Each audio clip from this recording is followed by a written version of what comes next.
My name is Janice Clark. I'm the principal of Burke Catholic, and I'm also the department chairperson for the World Language Department. I'm joined here with my two colleagues, Ms. Jennifer Rodriguez and Mr. Jay Selich.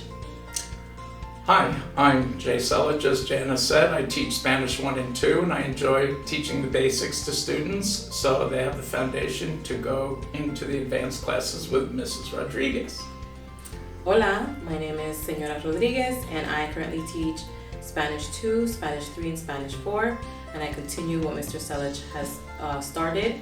And we also have, at the end of Spanish 3, the equivalent of the FLACS, or the Regents, which is the FLACS.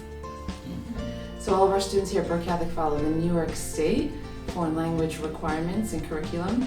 Our students, as Ms. Rodriguez said, finished up with the FLACS requirement, which after 3 years in that exam allows our students to receive the Advanced Regents Diploma. Currently at Burke Catholic, we have Spanish 1 through 4, and I teach a French 4 class this year. We look forward to seeing you at our next meeting together, and thank you all for taking foreign language.